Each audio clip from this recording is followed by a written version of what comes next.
Okay, Acts chapter 12, verses 1 up to 10.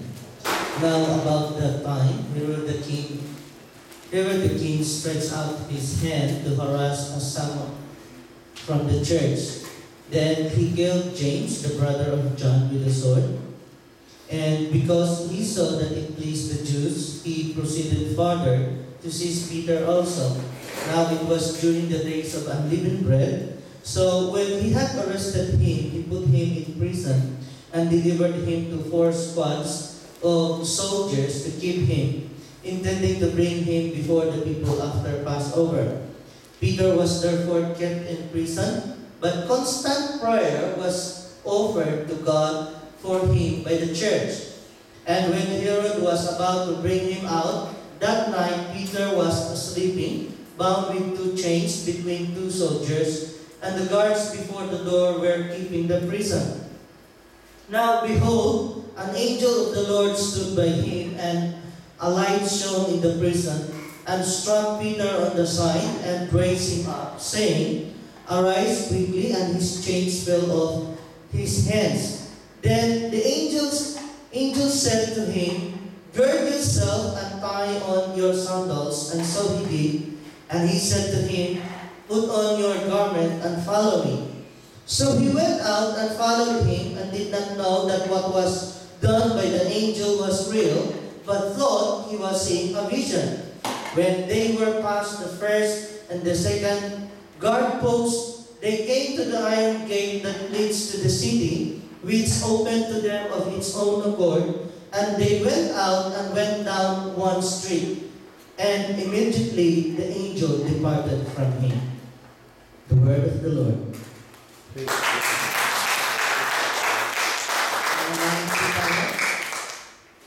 O Lord God, dalangin po namin, Lord, na Ikaw ang siyang mangusap sa aming mga puso, tanglawanin po ang aming pangunawa, at higit sa lahat, Lord, hindi lamang po namin pakikinggan ang iyong mga salita, kundi ito po ay mag-turn out sa aming mga habit, sa aming mga attitude na magiging prayerful, Panginoon, na kagaya ni Jesus sa kabila ng kanyang pagiging human, sa kabila ng kanyang pagiging tao, at the same time ay isa siyang Diyos, ando doon pa rin po ang kanyang pakikipag-ugnayan sa Diyos Ama sa pamamagitan ng panalangin. So Lord, turuan mo kami ng manalangin kagaya ng nararapat. In Jesus' name. Amen. Amen. Pwede na po tayo magsilbo. Siguro naman, satisfied kayo na kinancel natin yung ating fellowship sa Richmond. Baka sabihin nyo kanina, ay, umaraw, sana nag-Richmond tayo. Okay, so paglimang topic ko po ito about prayer. Ginawa nga po natin itong series. It is my prayer na hindi lamang po tayo mag-grow sa knowledge sa pag-pray, kundi tayo mismo ay nagiging prayerful. Baka naman kasi nagkaroon tayo ng more understanding about prayer, but we are not doing it more. Amen ba? Okay, so ano-ano nga itong mga topic natin about sa prayer? Kahit yung title man lang. Barriers. Okay, prayer barriers. Thank you. Ano ba?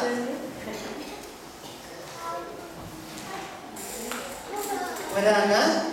May natatandaan pa kaya kayo sa mga...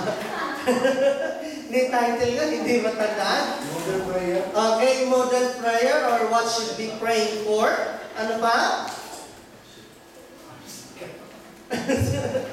Sirit na agad, pagbihira naman kayo. Okay, so, doon sa rulers of the kingdom, we've learned that prayer is giving God the authority to interfere with earthly affairs. Then, pinag-aralan natin yung things we should be praying for or model prayer. Then, steps to take in prayer. Yung manahimik, yung mag-confess, adoration, mag-confess. Ganun ba? Nakalimutan nyo na? Then, yung binanggit ni Sister Lynn, yung prayer barriers. Yun yung last June 10, before kay Pastor Butch. Okay. Ngayon naman is about intercessory prayer. Kasi, ang aim natin sa topic na ito is for us to intercede as we ought to. Kagaya ng nararapat. Kayo ba ay paano ba Tagalogin ang mag-intercede? Namagitan? Okay. Kayo ba'y namamagitan kagaya ng nararapat? Amen. Amen? Yes? Okay, tingnan natin mamaya. Okay, so, alam niyo po ba na mayroong dalawang klaseng tao ang hinahanap ang Lord? Ano-ano mga yun? Ha? Ang sinasabi ng Biblia ay, mapalad ang may malinis na puso sapagkat makikita nila ang Diyos. Pero ano yung sinasabi ng Bible na dalawang klase ng tao na hinahanap niya? Naka-specify, nakatukoy. Bigyan ko na kayo ng isa. John 14:23. But the hour is coming and now is when the true worshippers will worship the Father in spirit and in truth, for the Father is seeking such to worship Him. So ang first group na hinahanap ng Lord ay yung sasamba sa Kanya sa Espiritu at katotohanan. Ano yung pangalawa? Intercessors. Parang hindi tayo nakapagpasa ng Bible Okay, Ezekiel chapter 22 verse 30. So I saw, maliwanag po yan. So I sought for a man among them who would make a wall and stand in the gap before me on behalf of the land, that I should not destroy it, but found no one. Remember na kahit sa 10 taong matuwid na nagpipray, or kahit sa London, mayroong 10 taong matuwid, hindi niya gugunawin ang London. Amen.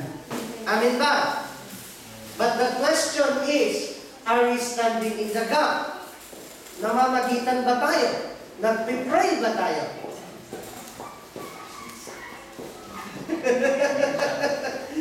Okay, Isaiah chapter 59 verse 16.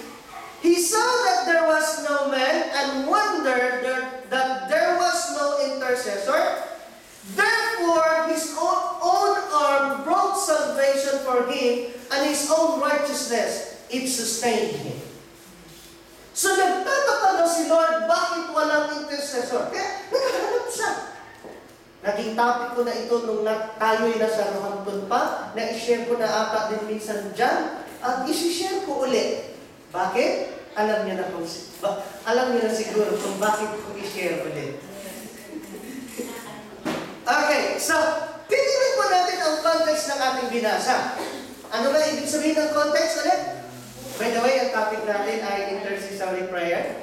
Ano ba ibig sabihin na ulit ng context? Connecting text. Ano yung kabuuan ng istorya? Okay. Herod harassed the church. Sa paanong paraan? Pinatay niya si James. He killed James, the brother of John. Ito na yung si James at saka si John, yung sons of thunder.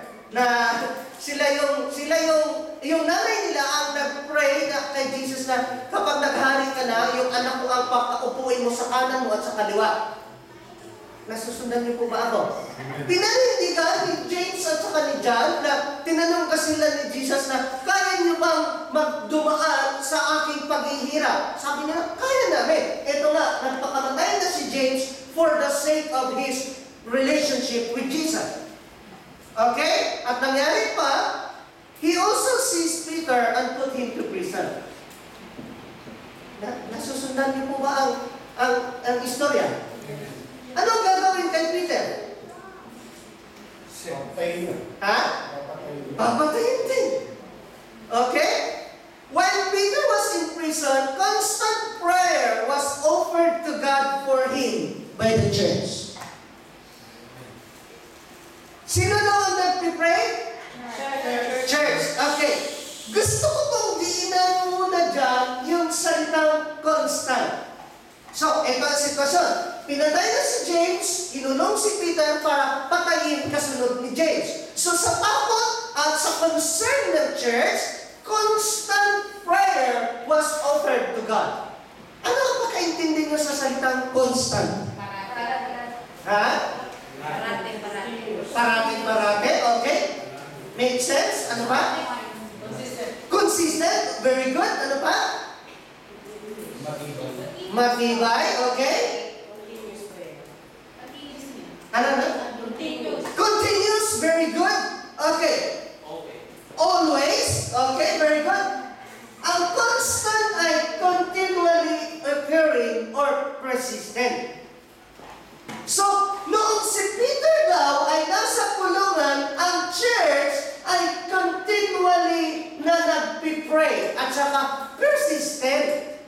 Hindi yung parang hindi tinugon, walang ginawa ang Diyos, nanlamig na. Hindi yung minsan marami, minsan konti. Minsan ganado, minsan walang gana. Constant nga eh.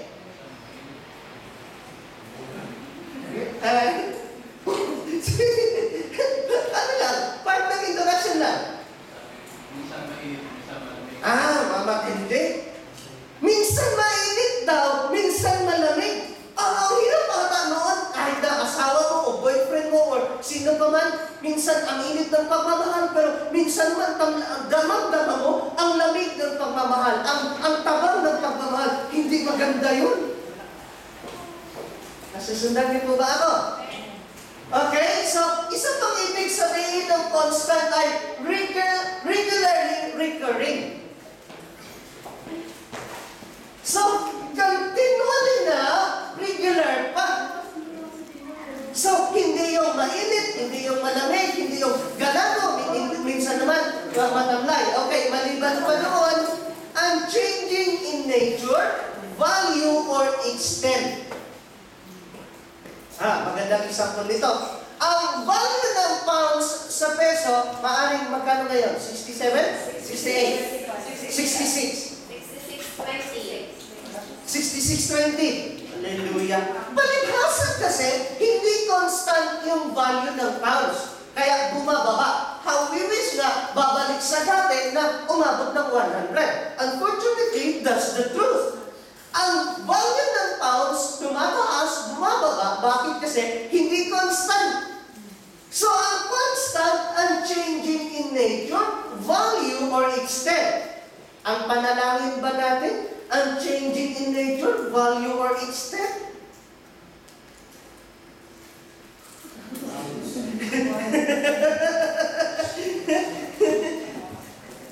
Okay, isa pa. Halos the same thing. Ang isa pang ibig sabihin ng constant ay invariable. Hindi nagbabari, hindi nagbabago. Ito na nga yung sinasabi ko parati sa inyo na kapag mainit tayo sa Lord, may umulan man o bumagyo, may mapag-reach one part man o nasakuan man, hindi nagbabago yung init natin sa Lord. Ma-answered prayer pa o hindi nagbabari. Constant nga eh. Nasusundan. Okay? Continual, self-explanatory, steadfast in purpose, loyalty, or affection. Ngayon, doon sa mga napakaraming definition ng pagiging constant, masabi ba natin ang ating prayer ay constant? Honest lang. No. So, kaya po, isa sa mga aim ko na bakit ko sinishare ulit ang topic na ito, although naririnig na natin, at sa ganun, ma-ignite ba, ma-persuade ang mga puso natin, ma-motivated tayo na magkaroon ng intercession. Sumalin sa intercession. Okay, i-explain ko pa yan mamaya. Isa pa, prayer in general is for ourselves, but intercession is for others. Yes. Kaya lang sinasabi ng verse 5, constant prayer was offered to God by the church kasi ang pag-pray, ikaw ang humihingi, pero pag nag-intercede ka for others, you are offering something to God. No?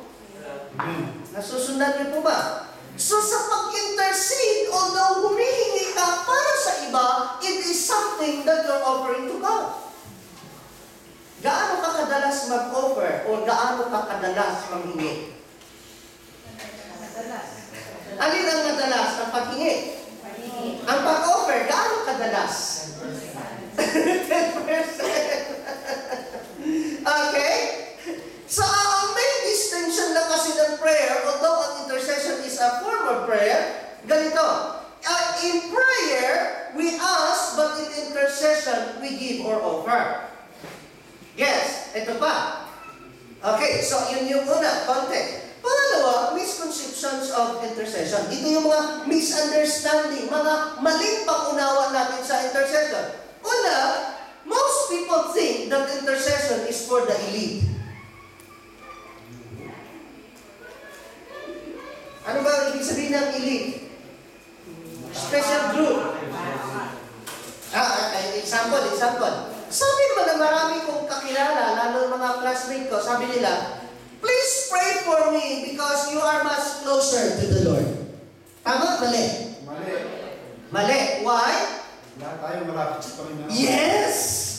Hindi yun nangangahulugan na pastor ako, mas malapit ako sa Lord. Why? Because we have the same access that Hebrews chapter 10 verse 19 says, we have access to the throne of God through the blood of Jesus. Yes? Nasusundan.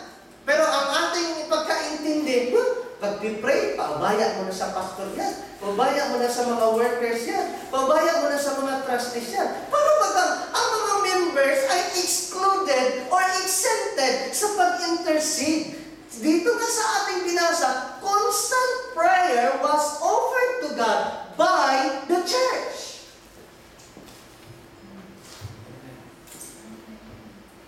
Hello? Si Pastor Gustav. Pag hindi makainit, medyo iba yung sabihin yan eh. Kaya sabay ganun yan. Okay. Majority believe that intercession are for pastors, evangelists, apostles, workers to do, but not for ordinary members of the church. Hindi po tama yun. Amen. Okay, explain ko pa yan. Verse 5 tells us that intercession for Peter was offered to God by the church. Yung intercession ng God Most High, sino lang ang sumasali? Medyo si pastor, yung choir, yung trustee, pagka may naagang narating. How about the members? Are you interested to join the intercession?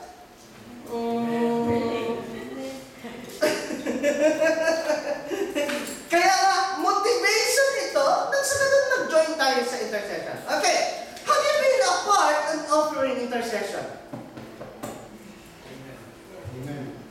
Amen.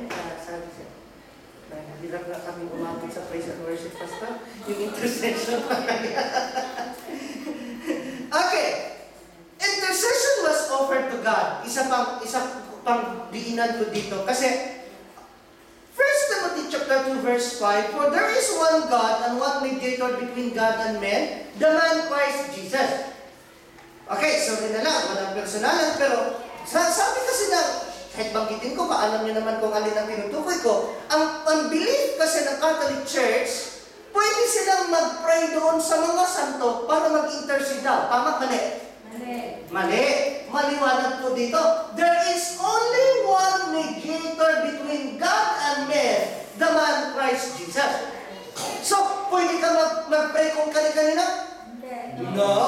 Pwede kang humingi ng panalangin sa kapwa mo, pero doon sa mga patay na santo, hindi ka pwedeng humingi. Patay yun eh. Hindi ka naririnig nun. Kaya nga si Flor nag-comment minsan sa Facebook, sorry Flor, babanggit ko ang pangalan mo, kasi may mga nagpo-post nagpo-post sa Facebook na i-share daw para maranasan ang pagkilos ng Diyos, may picture ng Santo Niño. Nag-comment ako doon. Sabi ko doon sa Galatians chapter 4 verse 8 na ang mga taong hindi nakakilala sa Diyos naglilingkod sa mga inaakala nilang Diyos. Oo nga naman. Mamaya itatanungin pa. Nagpipray kasi may mga Catholic nagpipray sa Santo Niño. Mayroong maliit, mayroong malaki, mayroong malaki-laki, mayroong napakalaki. Mayroong bata nagtanong, alin doon daw ang Diyos na pinagpiprayan? Nakukuha niyo ba ang punto ko? Gusto ko lang liwanagin. Hindi ako nagsisira ng doctrine ng Catholic Church, pero gusto kong liwanagin na ito Pwede kayo lumapit sa akin para dalawa tayo mag-pray? Ang naman mag-amen? Pwede! Okay, pakita ko sa inyo.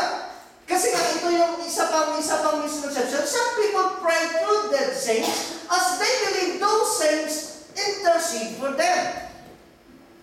Hindi ka naririnig noon. At saka ang mga espiritu nila andoon na sa piling ng Diyos. Eh, wala yun sa Pilipinas, wala sa London. Bakit? Kasi hindi sila omnipresent.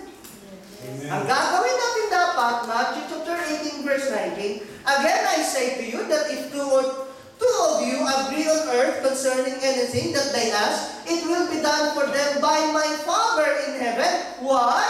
Verse 24, where two or three are gathered together in my name, I am there in the midst of them. Klaro? So, mas gustuhin ko ba na lalapitan ko yung kapwa ko mananampalataya, mag-pray kaming dalawa, kaysa doon sa mga sinasabi nila na nagpipray sila sa santo kasi nag-intercede. Hallelujah!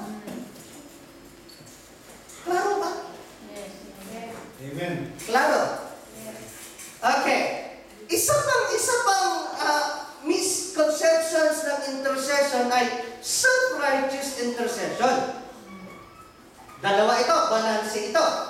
Ang gusto kong sabihin dito is, may mga taong masipag mag-intercede dahil feeling nila righteous sila. Mayroon naman mga tao ayaw mag-intercede kasi feeling nila makasalanan sila. Ginagawa ng lusot para hindi talaga makapag-intercede, ano? Okay, tingnan natin. Daniel chapter 9 verse 7, mahaba po ito, kaya kinote ko lang yung mga specific verse. O Lord, righteousness belongs to you, but to us shame of face, as it is this day, to the men of Judah, to the inhabitants of Jerusalem and all Israel, those near and those far in all the countries to which you have driven them, because of the unfaithfulness which they have committed against you. Aminado si Daniel na maging ang mga Israelita man, hindi karapat-dapat humarap sa Diyos. Kaya ba aminado? Amen. Wala kayong hilig sumagot, ano? Napakadali lang naman sana sabihin, Amen! Klaro naman ata yung tanong ko. Amen! O hindi kayo mahilig sumagot. Para naman pag nasagasaan na nahimik, hindi nahalata. Okay, verse 8, O Lord, to us belongs shame of faith, to our kings, our princes, and our fathers, because we have sinned against you. So, alam mo ang iyong katatayuan, hindi ka karapat-dapat, pero sabi ng verse 18, Oh my God, incline your ear and hear, open your eyes and see our desolations, and the city which is called by your name. For we do not present our supplications before you because of our righteousness deeds, but because of your great mercies. Baka karapat-dapat atang palakpakan natin ang word. Atin natin sa intercessory prayer, yung mamamagitan ka sa iba. So, sabi ni Daniel, alam niya ang katatayuan ng mga Israelita na sabi niya, shame of face daw. Mukha, kung Tagalogin natin ang shame of face is ang kapal ng mukha, walang hiya. Pero sabi niya, hindi kami lumalapit dahil sa aming pagiging matuwid, kundi lumalapit kami dahil sa iyong habag. Ganyan ang intercession. Hindi yung, hindi ako mag-pray kasi hindi ako karapat-dapat, hindi ako mag-pray kasi hindi ako nakapag-fasting, hindi ko sinasabing huwag kang mag-fasting, pero pag hindi ka nag-fasting, hindi yun dahilan na hindi ka mag-pray. Hindi ako mag-pray kasi hindi ako nakapag-tithes, hindi ako nag-pray kasi hindi ako nakapaglingkod sa Lord. Those things, hindi yun dapat dahilan para hindi ka mag-pray. Amen. Okay? Impact of intercession. Gaano ka katindi at paano Tagalogin ang impact? Gaano kalakas? Gaano ka-powerful ang intercession? Tingnan natin. Peter was delivered to 4 squads, 1 platoon. Sayang, wala si Brother Roddy. Ang ating pagkakaintindi ng squad, 8, di ba? 8. 8. Kasi nga, dumaan tayo ng CAT. Topic natin is intercessory prayer para masundan mo rin. Okay, so, ang dumaan tayo ng CAT, ang isang platoon, 32. Kasi 4 squads ang isang platoon. So, ganun kahigpit ang bantay ni Peter na Peter was delivered to 4 squads. So, ang 1 squad ay 8, ang 1 platoon, 4 squads, 32 yung bantay ni Peter. Hallelujah! Nasusundan ba? Okay, tingnan pa natin. He was bound with 2 chains in between 2 soldiers.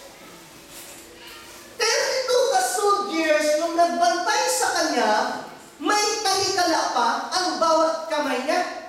Special na special ito si Peter. Parang sa preso kasi, pag gumawa ka ng kasalanan, lalo na kapag nakapatay ka uli sa loob ng presuhan, gano'n na ang labas mo.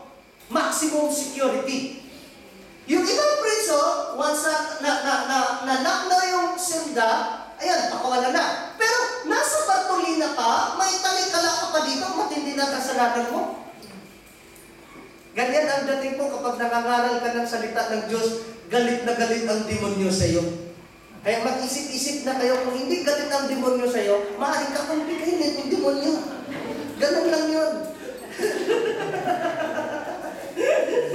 Okay, there were soldiers before the door. Nasabi ko nga, yung mga ibang preso, kapag simple lang ang kasalanan, they will just pakawalan lang sila once na malak na yung silda. Ito si Peter, may talikala na, may bantay pa yung pinto niya. May chance bang makalaya? Parang sinabi niyo walang magagawa ang Diyos. Meron! Sa tingin ng tao wala, pero sa tingin ng Diyos, sa mata ng Diyos, meron. Ito na nga yung kandahilan. Dahil sa sitwasyon ni Peter na yun, constant prayer was offered to God by the church. Ang nangyari, an angel of the Lord stood by him. Maliban pa doon, a light shone in the prison. The angel struck Peter and raised him up. Maaaring si Peter ay mahimlay na natulog. Maaaring si Peter ay sa kabila ng kulungan, hindi natin alam kung nagpipray siya doon, pero ang masabi ko, nakatulog si Peter. Kayo kaya, pag nasa gitna kayo ng problema, magawa niya kayong matulog? Okay, magdadasal. Pero ang point ko dito, ang reason bakit nagawa ni Peter na matulog na kahit pwede na siyang patayin kinabukasan because bunga yun ng panalangin ng church. Nasabi ng ni Flor doon sa testimony niya, sikat na naman si Flor, lagi ko na nabanggit. Sabi niya, kahit nung si Jaime ay medyo, sabi nga lang, nabanggit lang sa akin ay tumalsik ng kaunti, na nagkaroon daw ng gas-gas. Hindi ko alam, dinala pala ng A&E. Pero sabi ni Flor, hindi man lang daw siya nagkaroon ng kaba. Although ang word na ginamit niya, hindi daw nilagyan ng kaba. Ang kaba naman, hindi si Lord ang maglalagay doon eh. Ang demonyo, hindi lang nakapenetrate sa'yo.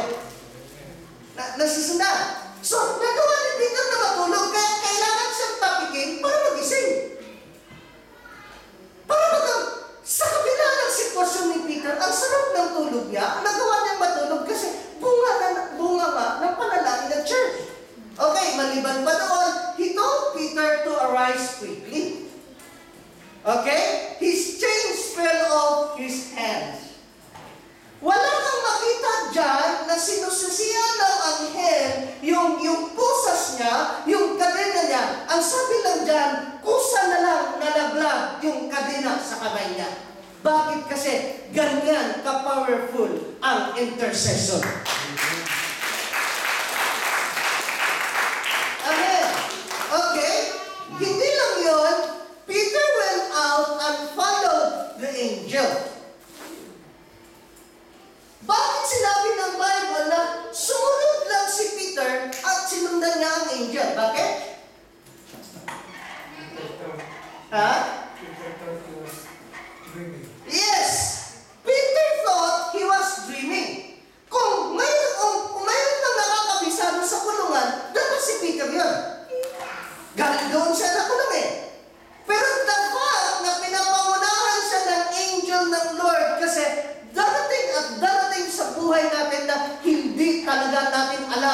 aking gagawin.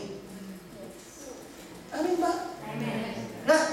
Napakarami akong naririnig na, Pastor, sa dami kong problema, hindi ko na alam ang aking gagawin. Pero kung ikaw pa ang mamumuna, hindi mo na nga alam yung gagawin mo, pati ang na damay na.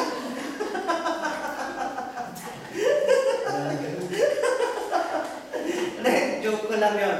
Pero ang point doon, hindi talaga alam ni Peter. Nakakala nga niya, nakakita lang siya ng vision. He did not know that was done by the angel was real, but he thought it was a vision. Parang nanaginip lang siya o parang guni-guni niya, kagaya ng mga taong dinagnan niya na hindi makapaniwala na nakalaya si Peter. Ilang beses na sa punto ng buhay mo na dumating ka sa, hindi mo na maalam yung gagawin mo, pero hindi mo sukat akalain, nagiging ayos ang lahat. Ilang beses ka na nakarating na parang bagang nasa dulo ka na ng lubid ng buhay mo, pero all of a sudden, naririnig mo na lang yung mga katagang, and they live happily ever after. Amen. Nasusunod ba? Okay. They passed the first and second guard post, and the iron gate opened on its own accord. Nilampasan na nila yung mga gwardiya, hindi ko alam kung naglalaro ng tongits yung mga gwardiya, basta nilampasan lang. At saka, yung bakal na gate, kusang bumukas. Bakit? Kasi nibakal man yan, walang matigas kapag ang Diyos tumikilos sa panalangin natin. Amen. Pero minsan, sa totoo lang, nadadaig pa tayo ng ating mga nakikita. Yan si ano, ang tigas talaga ng ulo yan. Yan si ano, ang hirap talaga akayin yan. Pero ang tanong, pinag-intercede mo ba? Baka naunahan lang tayo ng mga tigas-tigas na puso, mga sa Ilonggo, tiga-ayan si ganito, tiga ang damdamin yan, hindi yan matatablan, manhid yan, pero sinubukan mo na ba mag-pray? Tahimik na naman. Okay? And they went out and went one street. Akala ko nung una, ang one street na ito, ang pangalan ng street ay one. Tinignan ko ang NIV. When they had walked the length of one street, suddenly, the angel left him. Akala ni Peter nung una, siya'y nakakita lang ng vision. Pero noong naubos nila kalakad yung isang kalsada, saka siya nagising sa katotohanan na hindi pala siya nanaginip, totoo siyang pinalaya sa kulungan. Ilang Kristiyano na nagsasalita, ginagaya pa nila yung pananalita ng mga hindi nakakilala sa Lord. Oh my gosh! I cannot believe it! Hallelujah ka! Parang si Peter, kailangan mo bang ubusin yung buong kalsada bago ka makapaniwala na yung ginawa ng Diyos na himala, totoo pala? Oh my gosh! Gosh ka dyan. Okay? Why did the angel left him? Sige nga. Malaya na kasi siya. Malaya na kasi siya. Ilang beses na sa ating buhay na noong gipit na gipit ka, nagtatanong or nagiging palaisipan sa isip mo, pinabayaan ata ako ng Diyos. Mahal ba ako ng Diyos? But I am telling you through the Word of God, kung kailan ka gipit na gipit, kung kailan ka hirap na hirap, kung kailan mo inakalang pinabayaan ka ng Diyos, ando doon ang katapatan ng Diyos. Bakit? Kasi pangako ng Diyos yan. Favorite verse na naman ni Sister Rita, Hebrews chapter 13 verse 5, pangako ng Diyos, I will never leave you nor forsake you. Nadalaan ka man sa apoy, hindi ka masusunog. Bakit? Kasi sa gitna ng apoy, kasama mo pa rin ang presensya ng Diyos. Ang totoo lang kasi, kaya iniwanan ng angel ang si Peter kasi yun yung time na less needed na yung presence niya. Sa panahon na less needed natin ang presence ng Lord, tayo naman ang umiiwan sa Lord. Lord, tapos na yung kailangan ko sa'yo. Diyan ka muna, ha? Hindi mo man personal at diniretsang sinabi yan. Yung attitude natin, ganyan, sa totoo lang. Ouch.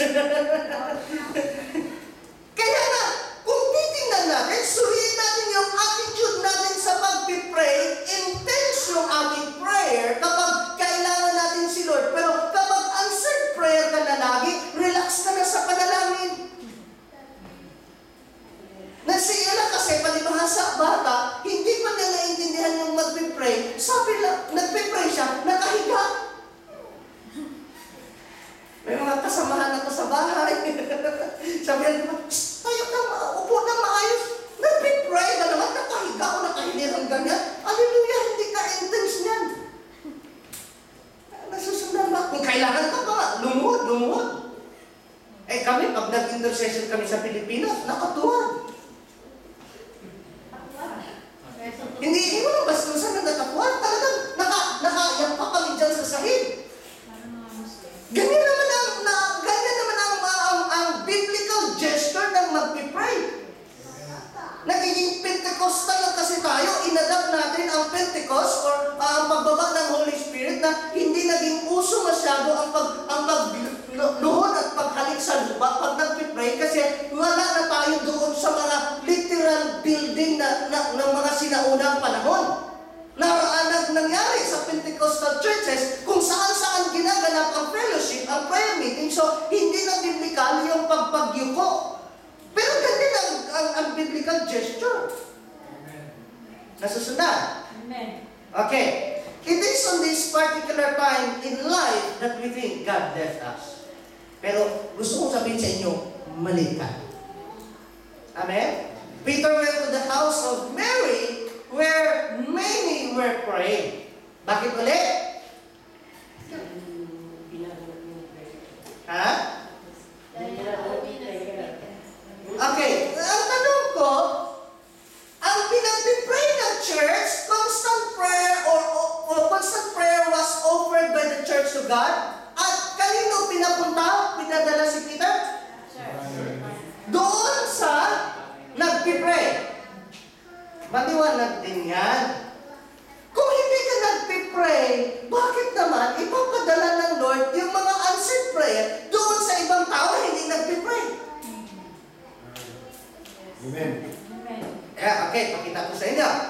One reason God Most High Christian Ministry UK is not growing fast because only few are praying. Sana makarinig ako ulit ng ouch. Sabi doon sa ating binasa, constant prayer was offered to God by the church. Dito pa sa ating binasa ulit, sa verse pinapunta si Peter doon sa bahay ni Mary where many were praying. In other words, kung sino yung marami ang nagpipray, doon ipadala yung maraming kaluluwa. Amen. Hello? Tama ba ako? Amen. Bigyan ko kayo ng isang illustration. Sa Acts chapter 1 verse 12. Pangilang araw inakyat si Jesus mula siya nabuhay? Ha? 40. Pangilang araw mula ng kanyang pagkabuhay yung Pentecost? Hindi nga, na-issue ko na ito minsan. Ang Pentecost, ano ibig sabihin ng Pentecost? Bumaba yung Holy Spirit. Okay, bumaba yung Holy Spirit. Yun yung 50th day, magmula siya muling nabuhay.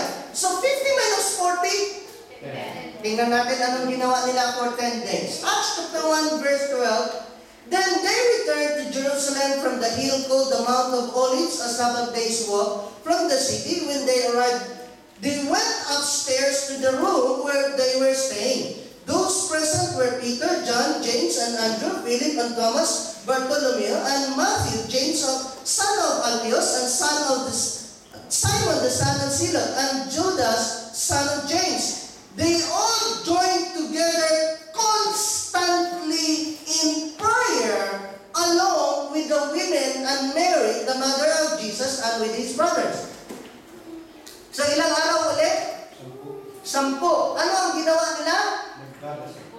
Constant prayer. They were joined together constantly in prayer. Resulta, pagdating sa Acts chapter 2, bumaba ang Holy Spirit.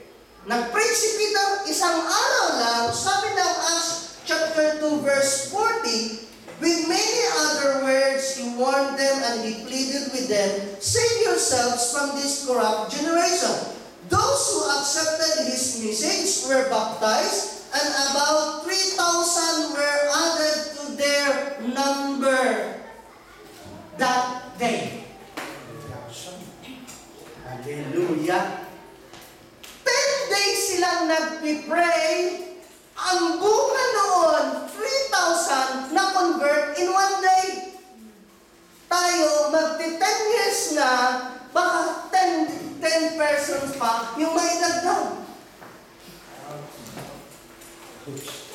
Bakit? Kasi kulang tayo sa panalangin. Kaya nga, ako'y natutuwa doon sa sinishare ni Brother Van na natutuwa naman ako sa GCM, sa Great Commission Ministry, na may sarili na silang church.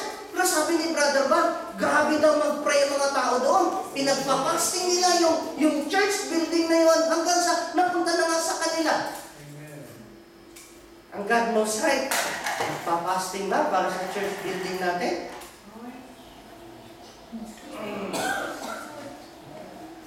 Next question na naman.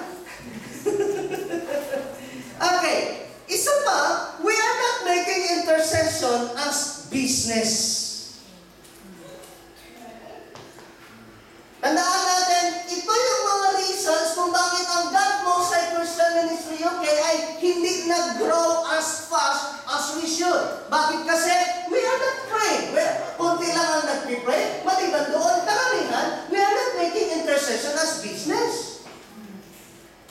Na minsan na nga, sa totoo lang, nasasanay na kaming nasasanay na ako, yung mga choir at ibang trustees, na mag-umpisa na kami lang. Parang anticipated na namin, mamaya pa yun sila darating. Paano mo naman na-expect ang lubusang pagkilos ng Diyos kung yung intercession ay hindi mo pinagkaabalahan? Intercession lang naman, hayaan mo na sila pastor, hayaan mo na yung choir, hayaan mo na yung ibang trustees. Kaya nga, ang pinag-aralan natin ay intercessory prayer offered constantly by the church. Hindi sinabi doon, offered by the pastors, offered by the choirs, but by the church.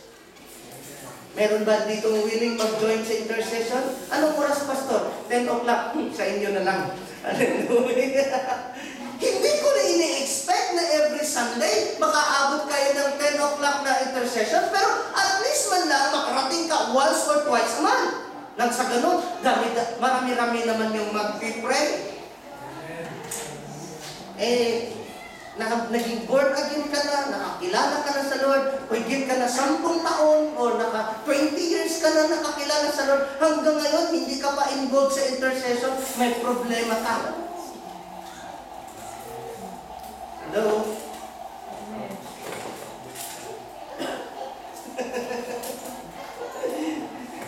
Ito walang personalan, hindi ko laging ipinapamukha sa inyo yung ginagawa ko na kay si Brother Romel naman, mayroon din siyang ginawa na hindi natin alam paano niya katagal ginawa yung keyboard, maalis lang yung hindi na tanggal na ano doon, yung jack.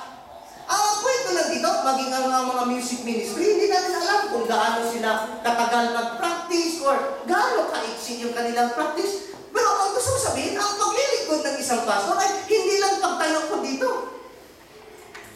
Pumunta na ako kay Mike kagabi dahil nagpakain siya ng konti kasi life begins at 40 daw. Birthday niya last Thursday kasabay ni Glenn. Pinuntahan ko naman para masabi ni Mike na pinapahalagahan ko siya. Wala akong sinabi sa kanya pero sabi niya, Pastor, hayaan mo, babalik din ako doon. Sabi ko nga, pwede pa sana ako magdagdag ng inom ng beer pero Saturday ngayon, mag-prepare ako. Excuse me na lang. Nakalaan yan para sa preparation ko. So, ang gusto ko sabihin, hindi lang yung pagtayo dito ang ginagawa ng pastor, nag-prepare din ako. Sabi ko nga kay Brother Bobby, kung mayroon ng unang dapat gumawa ng excuse na mali pagpunta sa church, ako yon. Pero hindi ko ginagawang excuse yun. Bakit? Kasi it's just a matter of commitment natin sa Lord. Amen. Kung ikaw naman, hindi ka naman gumagawa ng topic at wala ka namang batang iniintindi at wala ka namang pasok ng Sunday, lalo na kung hindi ka rin nagluluto at that Sunday, pwede ka namang pumunta na maaga, mag-join sa intercession.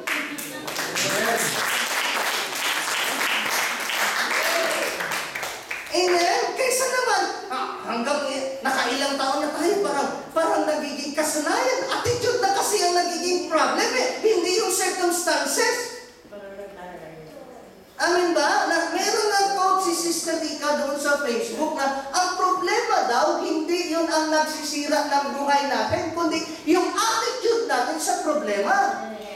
Ganun din ang problema. Kung mapagdating ng maaga, wala akong personal, general na.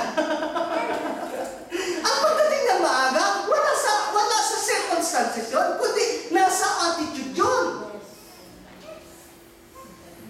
Tahimik. Di ba napag-aralan natin nung sina Jehoshaphat, nung inatake sila ng kalaban, ang ginawa lang nila, gumising ng maaga at nagpe-praise and worship sa Lord. Maging si Abraham man, i-offer ang kanyang anak na si Isaac, ang ginawa niya, gumising ng maaga. Kaya naman pala hindi na late kasi gumising ng maaga. Pastor, gumising ako ng maaga. Bakit late ka pa? Ang dami mo pang kinibutchiritse or masyado mo pang iniintindi ang Facebook. Amen. So if we are really sincere, kung talagang sincero or talagang faithful tayo sa Lord, dapat nagiging design natin minsan, maka-join man lang ako ng intercession. Hindi lang, kahit nga praise and worship, maabutan man lang natin yung praise and worship. Huwag niyong sayangin yung pagkakataon. I guarantee you na hindi kayo nakapag-praise and worship sa bahay niyo. Bakit ko alam? Hirap pa magpunta rito sa bahay pa. Bakit? Sa tingin mo? Maniwala ako sa inyo pag may nagsabi sa akin, Pastor, sumasayaw ako sa bahay. Mag-isa kang sumasayaw, walang tumutugtog, o nakikisabay ka sa sisili, sumasayaw ka mag-isa, maniwala ako. Pagdating na sa church, may kasabay ka ng sumayaw, nangingimik pa eh.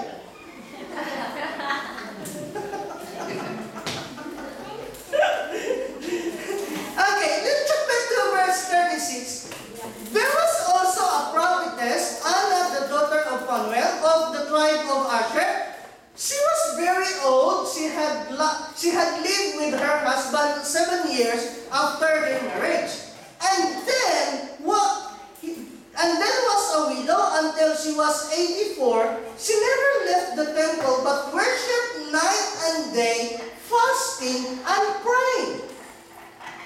Baka sabihin mo, Pastor, hindi naman ako marunong magsalita, hindi naman ako marunong mag-pray, hindi naman ako worker, hindi naman ako choir. Ano pang silbi ko sa gawain ng Lord? Napakalaking silbi mo kung alam mo lang. Ito, matanda na. May matanda pa ba sa 84 dito? Parang tinignan niyo, Sister Bioli. Wala pang tatanda sa 84 dito. Sa kabila ng kanyang pagkamatanda, sa kabila ng kanyang edad, naglilingkod siya sa Lord. In what way? Nag-worship siya night and day, fasting and praying. Ito pa. Lalo na kung nahirapan ka namang mag-akay, o lalo na kung laging namumutawi sa bibig mo, ang hirap mag-akay kasi may pasok, kapag walang pasok, may anak. Pero kahit yung may anak, pag walang pasok at gusto nilang magagala, ando doon naman. Bakit nga ba pagdating sa church, parang laging walang oras? Paano naman kasi, yung nag-akay na mismo, ang una pang nahihirapan sa faith niya. Kung hindi mo makaya, dapat pinag-pray mo na. Nagsiserve ka ba sa Lord by fasting and praying? Mukhang clue na yan na next topic natin yan. Baka lalo kayo tatahimik sa next Sunday. Gets ba? So kung sa akala mo wala kang silbi, napakarami mong pwedeng gawin, o napakaraming na pwede kang mag-pray at sa pag-pray mo, maraming nangyayari at ginagawa ang Diyos. Kasi sa totoo lang, when we work, but when we pray, God works. Amen. Ang nakagaya niya. Napagod na kasi ako kagabi, palibasa, wala akong tulog Friday night, naglaro pa ng basketball, sobrang addict sa basketball, napagod, nagpunta pa kay Mike kagabi, hindi ko na kaya mag-prepare ng topic kagabi, nakatulog ako 11:30, nagpahilot pa ako kay Mrs. kasi sobrang pagod. Pero yung mata ko, yung diwa ko, automatic nagigising. Bakit? Kasi wala pa akong topic, nagising ako alas 4. Natapos ako mga alas 7, tulog na sana ako ulit. Sabi ko, patay. Yung kable pala, hindi ko pa pala naayos. Bumangon na naman ako. Ginawa ko yung kable. Ang gusto ko sabihin doon, kapag gumagawa tayo lang gumagawa. Pero kapag nag-pray tayo, si Lord ang gumagawa. Hallelujah! Pero sa totoo lang, mas gusto pa natin tayo ang gumawa kaysa si Lord ang gumawa. Bakit? Kasi hindi tayo nag-pray. Napakadaling gawin ang Diyos na hindi ka na magpakahirap, mag-pray ka lang. Kaso lang, marami sa atin, mas hirap mag-pray kaysa gumawa. Sana naman yung katahimikan nyo ay nasanin sa puso nyo yung salita ng Lord. Kailangan talagang mag-pray. Yes ba? Yes. Okay. The angel of the Lord struck Herod down and he was eaten by worms and died. So si Herod ngayon, nagpapatay kay James, kinulong niya si Peter para patayin na rin niya kagaya kay James. Ang nangyari kay Herod? Kasi nag-declare yung tao na si Herod daw ay hindi Diyos, ay hindi tao kundi Diyos. Ang nangyari kay Herod, hindi binalik ang papuri kay Lord, inuod siya at namatay. Matindi kung kumilos ang Lord, huwag mo naman sanang ipag-pray yung nag-persecute sa iyo, Lord. Sana uuri mo rin kagaya kay Herod. Hallelujah. Eto sa totoo lang, sabi ko kay Pastor Boots, isasali kita sa God Most High Christian Ministry just for a short time. Para makita nila yung pasasalamat mo at makita nila gaano kayo ka-grateful na bumisita siya sa atin. Alam ko maraming pinagaling ang Lord. Amen. Amen.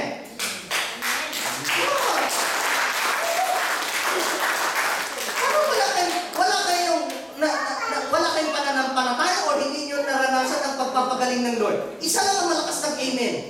Amen.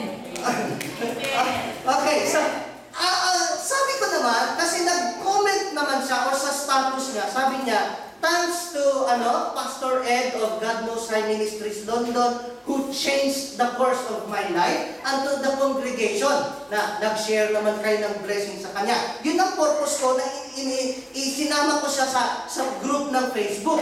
Pero sabi ko sa kanya, Pastor, tumas naman ata yung sabihin mo sa akin, ako nagbago ng kurso ng buhay mo, takbo ng buhay mo.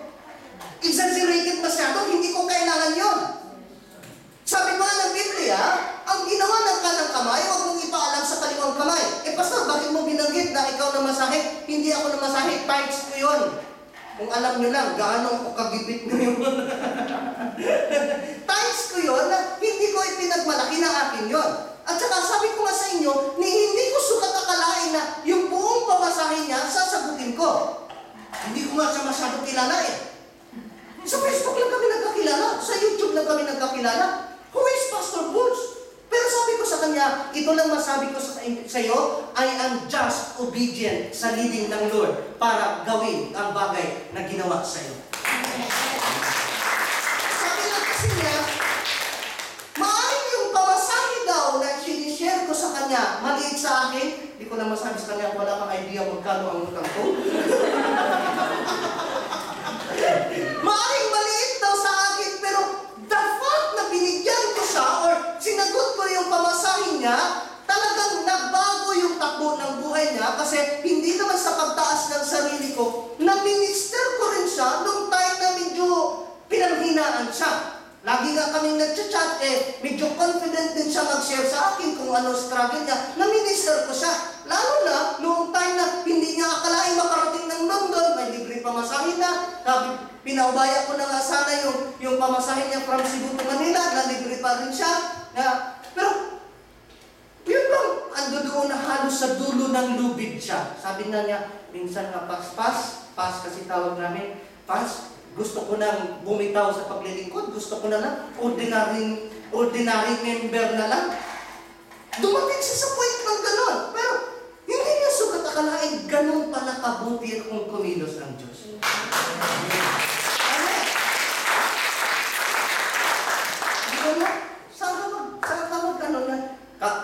Never heard na pastor ng Pilipinas, pero nakarating ng London, nakarating ng conference, nakapag-talk pa sa atin, sinishare niyo pa blessing sa kanya. Hallelujah! Kung ako yung nasa sitwasyon niya, sabihin ko talagang buhay ang Diyos. Amen. Okay. So, si Herodes ay pinatay ng Lord, kinain ng uod. Maliban pa doon, ang purpose kung bakit pinatay si James, kinulong si Peter para hindi lumaganap yung salita ng Diyos. Verse 24 says, "But the word of God continued to increase and spread." Bakit? Kasi constant prayer was offered to God by the church. Na kahit pinipigilan yung pagkalat ng salita ng Diyos, lalong lumaganap. Maraming tao pag pinersecute, hindi na nga kayo mag-pray para hindi din tayo atakihin ni Satanas. Meron kakilala si Ate Wayne, ewan ko kung alam niya, hindi ko banggitin yung pangalan na matagal na napuposes, dinalaw namin ni Grace noon. Catholic yung nagminister, napuposes Catholic na yung nagminister, nagro-rosaryo at induya, hindi lalayas yun. Ang sabi pa ng mga Catholic, sabi daw ng mga Catholic, huwag na nga palayasin si Satanas kasi pag pinakialaman mo, babalikan ka ni Satanas.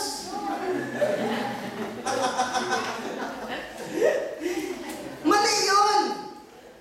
Pero gusto kong sabihin sa inyo, as long na babad tayo sa panalangin, lagi tayong nag-intercede. Sabi ng Matthew chapter 16, verse 19, "I will give you the keys of the kingdom of heaven, and the gates of hell shall not prosper over you."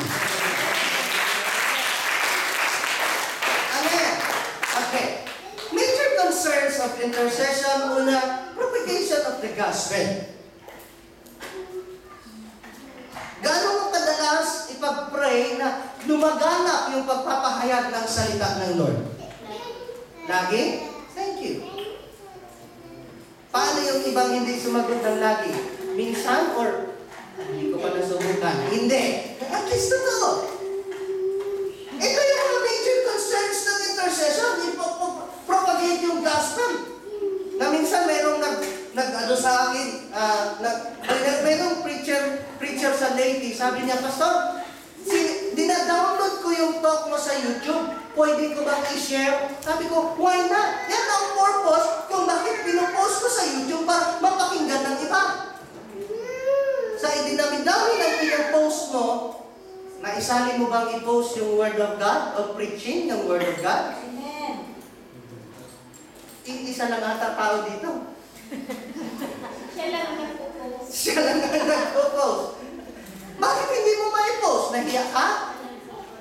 Wala akong oras. Hindi ako maniwala doon. Nakapag-chat ka hanggang madaling araw, mag-post ka, wala pang 1 minute yun. Sabihin mo walang oras? Ako online lang yung aking Hindi ako maniwala na wala kang 1 minuto bawat araw para mag-check ng Facebook. So, major concerns ng intercession, propagation ng gospel. Pangalawa, advancement of God's kingdom. Alam niyo po ba na ang, baka magkabaliktad yung pagkadinig ko. Alam niyo po ba na ang Brazil ay, parang outreach lang ng Portugal? Ang taga-Portugal ang naka-found out sa Brazil dahil dumayo sila doon. Nagiging ganyan ang Brazil niya. Tama ba ako? Biro nyo, ang Brazil naging ganyan dahil may mga ilang pirasong taga-Portugal nagpunta doon. Ito na nga lang. Ang conflict daw, kaya nagiging English English ang salita sa Amerika kasi may mga taga-England dumayo doon, inintroduce ang salitang English. Kaya ang salita ng Amerika, English. But they are not the original English because the original English are the people living in England. Amen. So kasarap sana doon sa mga ilang pirasong Kristiyano na naibabad sa panalangin sa kanilang pag-outreach, lumaganap yung Kristyanismo. Amen ba? Na yung mga missionaries, hindi marami, pero naibabad sa panalangin, na intercede lagi sa paghayod ng mga missionaries, yung kanilang napuntahan, converted at nagiging disciples ng Lord. Bakit? Kasi naibabad sa panalangin. Advancement of God's kingdom. Ito, hindi ko i-ano sa inyo. Nung pagpunta ko ng Kenya, karamihan taga-Kenya, mga Christian. Kahit dito naman, karamihan itim Christian. Hindi na natin pag-usapan ng trabaho kung Christian o hindi. Nakuha din na siguro ang point ko. Pero bakit sila nagiging Christian? Kasi sa kabila ng kanilang lugar na medyo mahirap, medyo maraming paghihikahos, maraming nag-mission doon, at na-convert sila as Christians, as believers. Yes. Okay? Isa pa, His will to be done. Nalilito yung isang tao kung anong gagawin. Pinag-pray mo ba? Na Lord, gabayan mo itong kapatid ko, gabayan mo itong kababayan ko para yung kalooban mo sa buhay niya ang masunod. Amen. Amen? Okay? Isa pa? Life and protection of His servants and of anybody else. Dapat natin ipag-intercede yan. Okay. Salvation of His people. Okay? Other subjects of intercession aside sa major concerns, authorities. Sabi ng 1 Timothy chapter 2 verse 1, therefore I exhort first of all the supplication, prayers, intercessions, and giving of thanks be made for all men, for kings and all who are in authority. Naipag-pray mo ba ang pamahalaan, ang authority? Amen. Gano'ng kadalas? Umpisahan ko na, Pastor. Isa pa, ministers. Sabi ng Philippians chapter 1 verse 9, for I know that this will turn out for my deliverance through your prayer and the supply of the Spirit of Jesus Christ. So, sa pamagitan daw ng prayers ng church, ang deliverance ay magaganap doon sa mga lingkod ng Diyos. Okay, isa pa, the church. Pinagpipray mo ba ang church? Yes. Amen. Okay? Psalm 122 verse 6, pray for the peace of Jerusalem, may they prosper who love you. Because Jerusalem is their church, God Most High is our church, we should pray for our church. Pinagpipray mo ba yung church natin? Doon sa kasunduan natin as much as possible, 9:30 sa gabi, at may mga prayer targets tayo. Sino dito yung nakakapag-pray? Sa 2, 3, 4. Hindi nyo alam. Pinost ko na sa Facebook, nag-print na ako. Ang tagal na nating usapan yan, kaya naman pala hindi tayo umuusad Tahimik na naman. Mayroon po kasi tayong kasunduan na as much as possible by 9:30, tapos na kayo magtrabaho. Kung hindi pa kayo kumain muna kayo. Kung makaya nyo pang hindi kumain, mag-pray, 9:30. Mayroon tayong pinagpipray. Pinag-post ko na sa Facebook yan, mayroon na akong pinagpiprint. Kung hindi tayo nagkasundo para doon, no wonder hindi tayo umuusad ng gusto. Kasi naman gusto natin, pray lang. Pahingi noon. Ayaw natin mag-offer ng intercession. Tahimik na naman. Ay, mali pala yan. Friends, ang kaibigan mo, naipag-pray mo ba? Paano pastor yung kaibigan na plastic? Ipag-pray mo pa? Parang po sa Facebook, sabi doon, ang mga kaibigan mo parang lata, maingay sila, at least hindi plastic. Bakit plastic? Pinagpipray mo? Job chapter 42 verse 8, so now, take 7 bulls and 7 rams, and go to my servant Job, and sacrifice a burnt offering for yourselves. My servant Job will pray for you, and I will accept his prayer, and not deal with you according to your folly. you have not spoken to me what is right, as my servant Job hath. So, kung hindi daw magpipray si Job, ang mga kahibangan, ang fully na kaibigan niya ay ititreat ng Lord ayon sa kanilang ginagawa. Pero, kapag nag-pray si Job, yung mga kaibigan niya hindi mapahamak kasi i-accept ng Lord yung prayer ni Job. Klaro ba yan?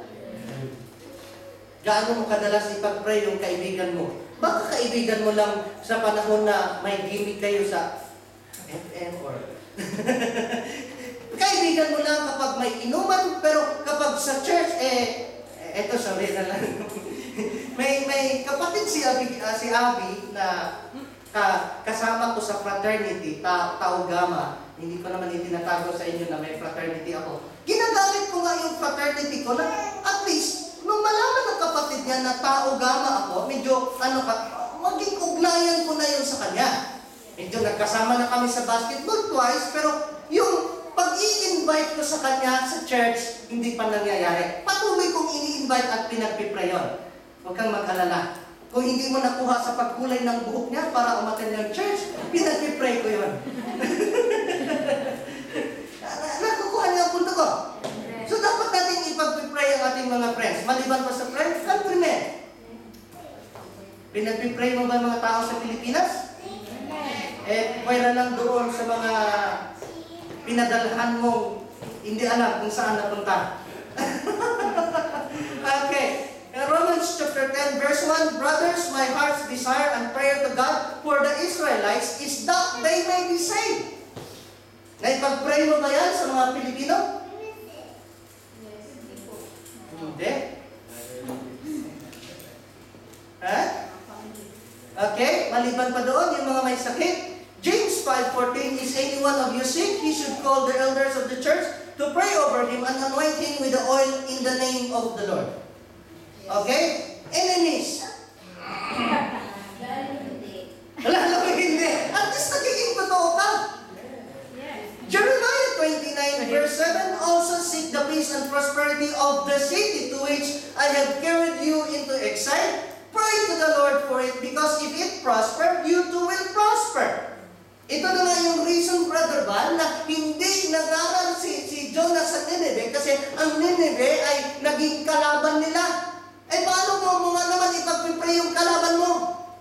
Pero sabi dito, kung saan sila pinadala, nagiging slave sila doon, pero dapat daw ipag-pray nila yung kanilang enemy. Lalong hindi. Those who persecute us, pinagpipray mo? Lalo pang lalakas yung hindi. Matthew chapter 5 verse 4, but I tell you, love your enemies and pray for those who persecute you. At least nagiging totoo ako, pastor. Kung ano yung pinakamahirap i-pray kapag ginagawa mo, lalo kang pagpapalain ng Lord. Amen. Amen. Kulang ako sa oras, may kakantahin pa tayo. Hindi na ako magdagdag ng personal testimony. Those who forsake us. Kaya mong ipag-pray? Yes, ma'am. Yes now, or mahirap, or lalong hindi. 2 Timothy chapter 4 verse 16, at my first defense, no one came to my support, but everyone deserted me. May it not be held against them. Ibang translation ito ng sinasabi ng Lord, Lord, huwag mo na silang singilin sa kanilang kasalanan, o Lord, patawarin mo sila sa kanilang ginagawa. May it not be held against them. Yes? Klaro ba? Amen. Okay? To all men. 1 Timothy chapter 2 verse 1. Challenge. Do you think Peter would have been saved from Herod or out of prison if no intercession was made? Do you think? No. Nangyari lang, sinave siya ng Lord kasi intercession was offered by the church. Isa pang challenge, what else could have had happened if we had prayed as we ought to pray? Thus, many. Napakarami pang pwedeng ginawa ang Diyos na hindi niya ginawa kasi nga hinihintay niya yung prayers natin para magkaroon siya ng earthly license for heavenly interference. Amin ba? Inanyayahan ko po kayong tumayo. Conclusion. Ito yung sabi ni Samuel sa 1 Samuel chapter 12 verse 23. As for me, far it be from me that I should sin against the Lord by failing to pray for you, and I will teach you the way that is good and right. Kasalanan daw ang tumigil o mag-fail sa pag-pray. Amen? So, I invite you to put yourselves in the presence of the Lord para po sa isang declaration song, isang awitin na ito na ay mamagitan para sa ating bansa. And I would like volunteers to pray from now. After ng song na ito, I need to